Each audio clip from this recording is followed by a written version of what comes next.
Baik. Assalamualaikum warahmatullahi wabarakatuh. Selamat sore Bu Seva dan teman-teman semua.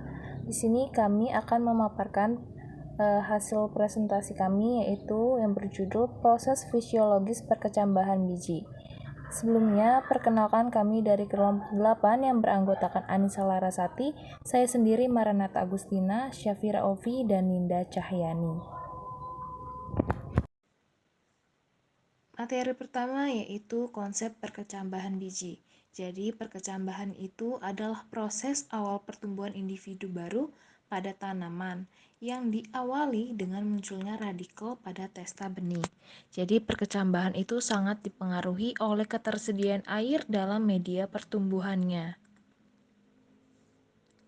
Nah, pertumbuhan awal biji itu dimulai dari bijinya. Jadi biji ini mengandung potensi yang dibutuhkan untuk bisa tumbuh menjadi individu yang baru. Misalnya itu pada embrio, cadangan makanan, dan calon daun atau akar daun. Sebutir biji itu bisa mengandung satu embrio. Nah, embrio ini terdiri atas dari radikula yang dimana akan tumbuh menjadi akar dan plumula yang akan tumbuh menjadi kecambah. Baik, berikut ada contoh gambar bagaimana pertumbuhan itu dimulai dari biji kemudian menjadi individu yang baru. Baik, untuk presentasi selanjutnya akan dibacakan oleh teman kami. Baik, untuk selanjutnya yaitu mengenai perkembangan biji dan endosperm. Biji sebagai calon benih yang pada umumnya berada dalam buah terbentuk melalui proses sebagai berikut. Yang pertama yaitu setelah tepung sari mendarat dengan tepat pada kepala putik, maka dengan segera dan secara bersama-sama jaringan pembuahan tersebut akan menyerap air dan nutrisi tanaman berupa gula dan akan membentuk tabung sari. Tabung sari akan tumbuh dan menembus tangkai putik atau stele menuju ke arah kantung lembaga. Di tempat ini, sel jantan bertemu dengan sel telur untuk membentuk zigot. Kemudian zigot akan tumbuh menjadi embrio biji. Pada biji yang sedang berkembang, perkembangan embrio didahului oleh pertumbuhan endosperm. Nah, perkembangan biji akan diakhiri dengan pembentukan integumen pada jaringan induk ovari. Baik, untuk selanjutnya yaitu mengenai endosperm. Endosperm sendiri merupakan jaringan cadangan makanan bagi embrio selama masa pertumbuhan dan perkembangan. Endosperm sendiri berasal dari inti kandung lembaga sel yang dibuahi oleh gamet jantan. Nah, pada proses perkecambahan endosperm dirombak dan diserap oleh kecambah melalui haustorium. Dan jenis nutrisi yang diserap oleh kecambah adalah dalam bentuk gula, reduksi, dan asam amino. Nah, nutrisi yang diperoleh kecambah dari endosperm ini digunakan untuk pertumbuhan daun, batang, dan akar. Setelah organ fotosintetik berfungsi, nutrisi yang dihasilkan semakin meningkat dan menggantikan peranan endosperm. Kemudian selanjutnya ada metabolisme perkecambahan biji. Yang pertama yaitu proses perkecambahan biji, di mana kita mengetahui kapan suatu biji atau buah periode masak atau matang dan kapan mengetahui waktu panen biji atau buah yang paling tepat. Yang kedua ada produk cadangan makanan biji. Yang pertama ada karbohidrat, yang kedua ada lemak, yang ketiga ada protein, yang keempat ada mineral, dan yang kelima ada proses perkecambahan benih. Berikut adalah proses perkecambahan benih. Seed germination.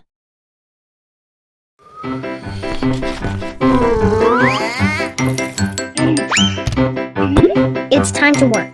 I know. I will get the seed.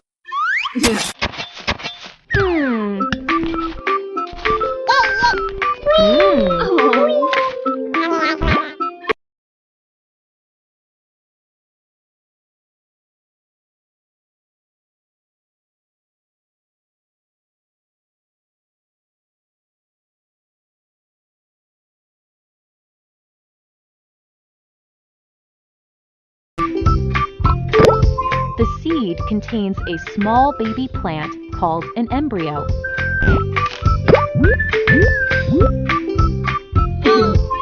Let's sow the seed. Wait, I have some conditions. Conditions required for the growth of a seed are moisture, warmth, nutrient-rich soil, sunlight, good quality seed. Once these conditions are satisfied, the seed begins to grow.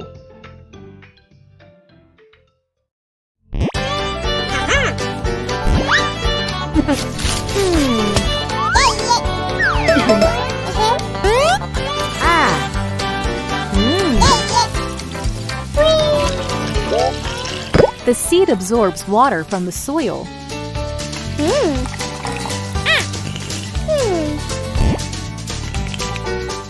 And provides moisture to the embryo. The plant cells inside the seed start duplicating. Enzymes get activated.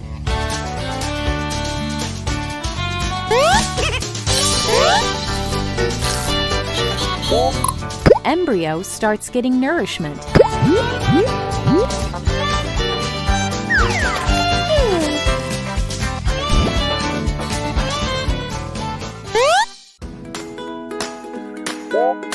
The first sign of growth is a tiny root which comes out of the seed.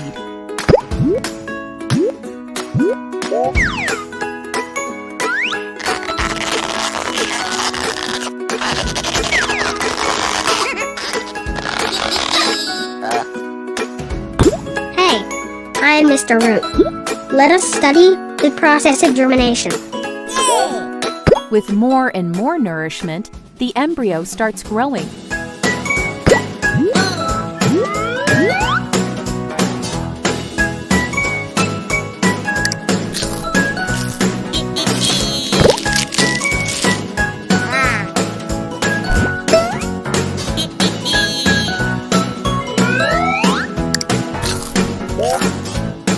Oh, sunlight. It's time for photosynthesis.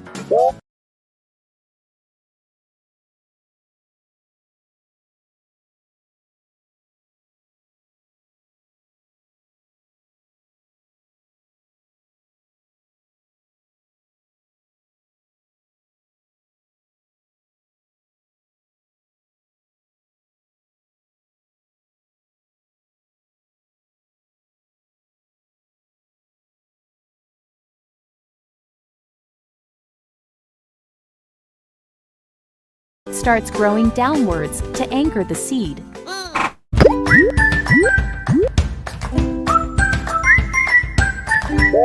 And to search for more food and nutrients from the soil.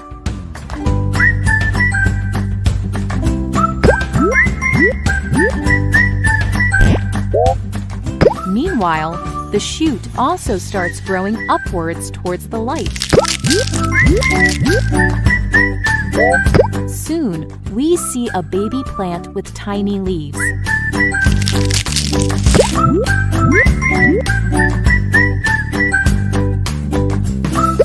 This process of the growth of a seed into a plant is called germination.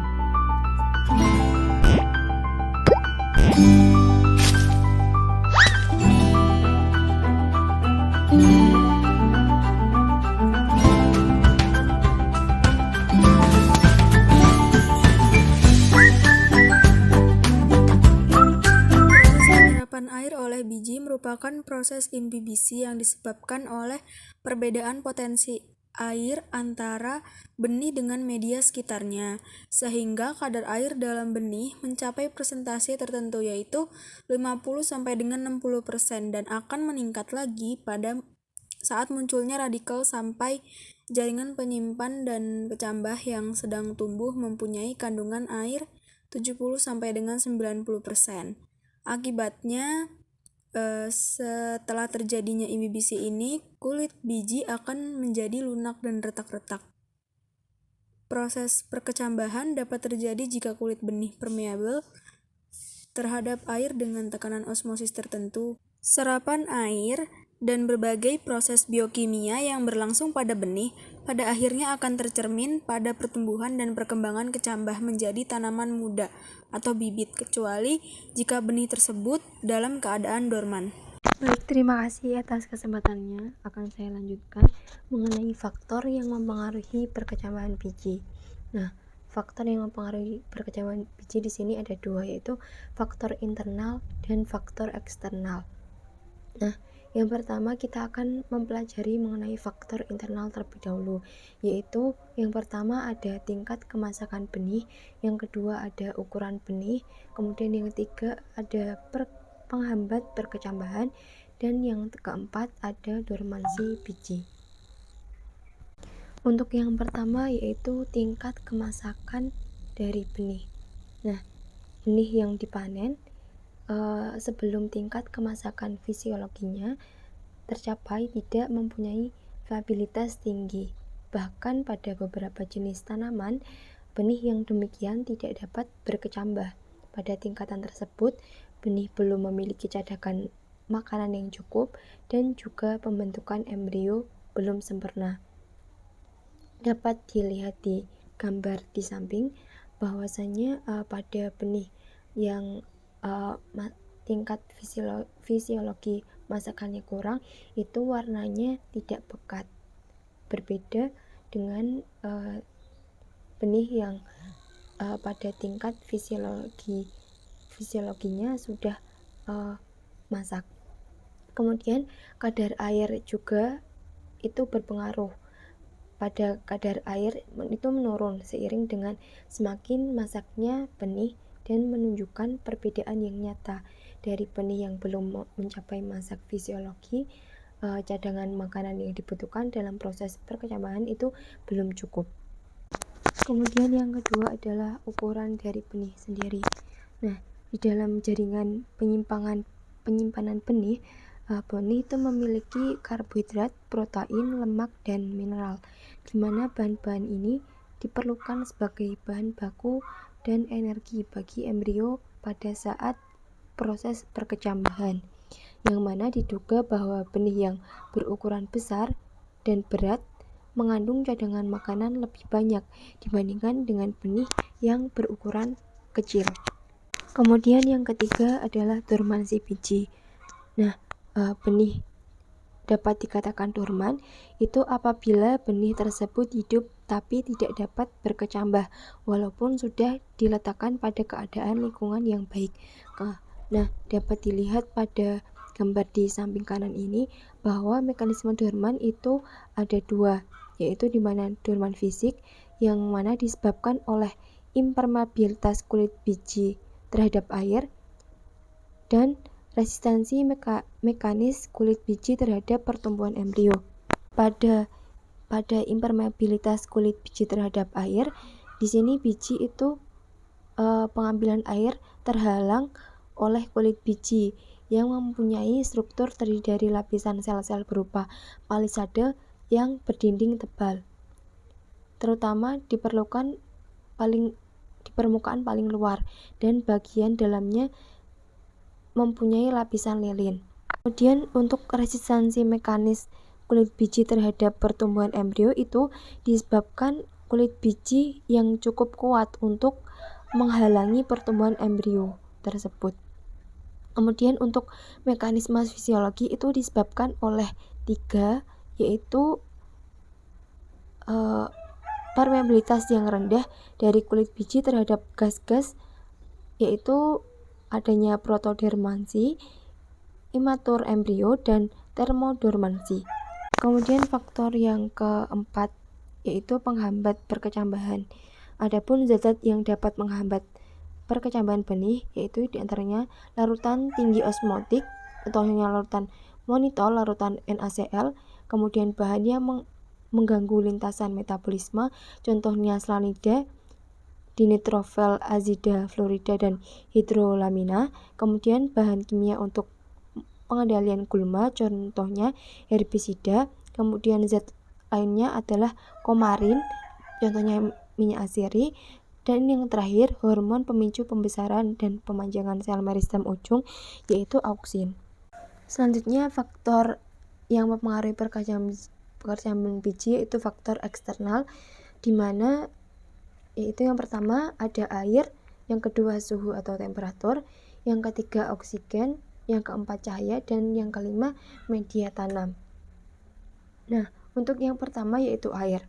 Air di sini merupakan faktor yang sangat mempengaruhi pada tahapan perkecambahan ini, yang mana biji itu mulai menyerap air yang ada di sekitar perkecambahan. Dalam penyerapan ini terjadi karena adanya beberapa perbedaan potensi air antara biji dan juga lingkungan di sekitarnya. Nah, fungsi dari air di sini adalah untuk melunakkan kulit biji sehingga embrio dan endosperm dapat berkembang, lalu kulit biji akan terjadi pengaktifan enzim yang menyebabkan peningkatan aktivitas metabolik benih, yaitu pada tahap pemanjangan sel radikula yang diikuti dengan tumbuhnya kulit biji. Lalu berikutnya akan terjadi pertumbuhan primer.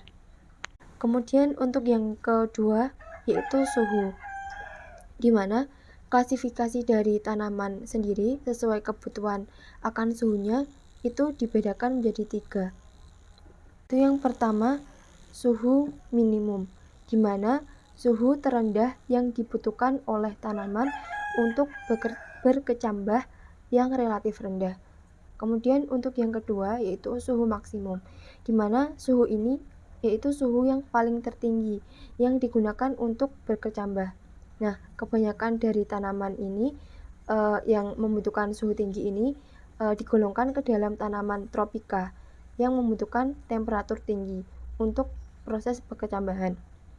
Kemudian untuk yang ketiga yaitu suhu optimum, di mana suhu yang paling pas untuk benih ini melakukan proses perkecambahan pada kisaran suhu 26-30 derajat, maka pertumbuhan akan berjalan dengan baik, dan suhu ini pula lah yang kita sebut dengan suhu optimum. Kemudian faktor yang ketiga adalah oksigen. Nah, faktor berikutnya yang mempengaruhi itu adalah oksigen, yang mana telah diserap benih melalui respirasi akan mulai mendorong terjadinya perkecambahan dengan cepat. Berkecambah dari benih terjadi apabila kandungan dari oksigen di udara itu lebih dari 20%. Untuk itu, benih yang sedang pada masa dorman atau pada fase istirahat, penambahan oksigen ke dalam benih-benih hingga 80% itu membuat dormansi benih akan terpadatkan sehingga benih mulai mengalami proses perkecambahan, dan sebaliknya bila komposisi CO2 meningkat maka proses perkecambahan akan terhambat. Kemudian untuk yang keempat adalah cahaya. Nah, cahaya di sini itu sebagai pengontrol perkecambahan, dan pada beberapa kondisi benih ada benih yang bisa berkecambah saat kondisi gelap, dan ada pula benih yang dapat berkecambah hanya bisa pada keadaan yang ada sinar mataharinya saja. Nah, kebutuhan cahaya sendiri untuk proses perkecambahan itu sangat bervariasi tergantung dari jenis benih itu sendiri. Nah, dalam proses perkecambahan juga biji ada 2, yaitu perkecambahan fisiologi dan perkecambahan morfologi. Nah, faktor yang terakhir yaitu media tanam. Nah, media tanam sendiri yang baik itu untuk berkecambah yaitu media tanam yang harus mempunyai sifat fisik yang baik juga, yaitu gembur, mempunyai kemampuan untuk menyimpan air, dan bebas dari organisme penyebab penyakit terutama cendawan atau dumping off. Di sini dapat dilihat yaitu contoh dari media tanam yaitu ada arang, kompas, bubuk kandang, sabut kelapa, gel, kerikil, dan rockwool. Ya, baik. Sekian pemaparan dari kelompok kami. Kurang lebihnya mohon maaf bila ada salah kata. Wassalamualaikum warahmatullahi wabarakatuh.